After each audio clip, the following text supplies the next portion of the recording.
I'm listening for today. Talk about Thumbelina, Chapter 9. Mrs. Gray Plans.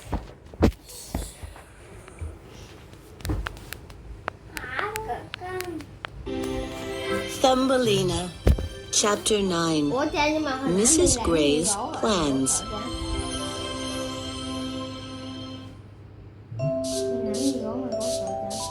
One morning, Thumbelina was doing her chores. Sweep the floor slowly, Mrs. Gray corrected, or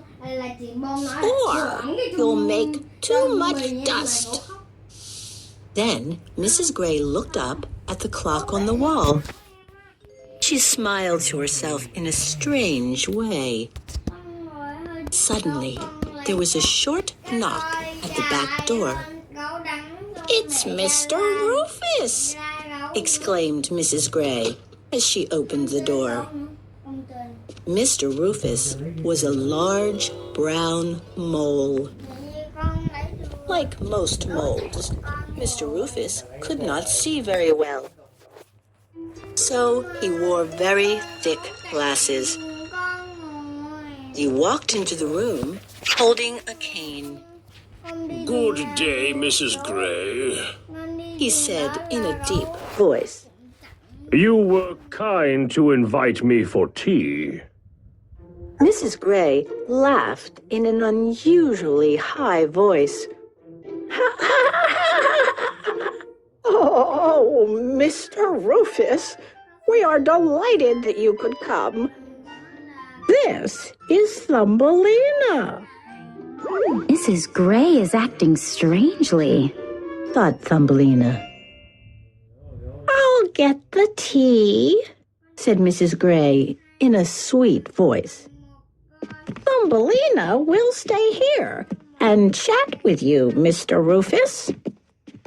As she was leaving, Mrs. Gray whispered to Thumbelina, "Mr. Rufus is a fine gentleman, and he is very rich. Be kind to him." Thumbelina sat next to Mr. Rufus. He did not speak. "I hope winter is almost over," Thumbelina said. "Winter is never long enough," said Mr. Rufus with a grunt. "But it's so cold," said Thumbelina. "Not where I live," said Mr. Rufus, and he grunted again. I live in the deepest hole around here." "But isn't that too far underground? You can't see." Thumbelina glanced at his thick glasses. I mean, you wouldn't feel the sunshine or hear the birds. "Bah! Mr. Rufus waved his hand. Who needs sunshine? And birds are horrible. They're messy, they steal food." Thumbelina thought about Pete, Chris, and Maggie. I don't agree with you, sir, she said. "I have bird friends. They are very kind. They taught me many songs." Mr. Rufus turned his head toward Thumbelina. "Sing one," he said. Oh, I couldn't. Thumbelina blushed.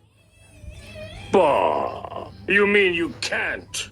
The mole said. "I'm not surprised. Nothing good comes from birds." That's not true, said Thumbelina.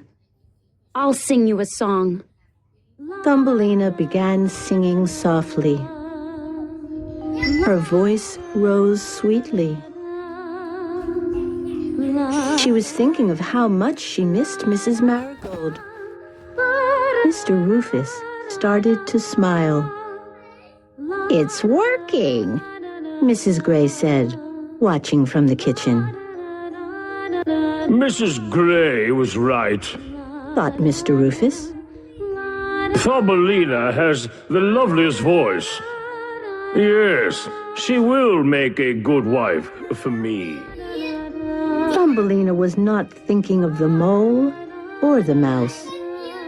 Her song was taking her back home. So she just kept singing.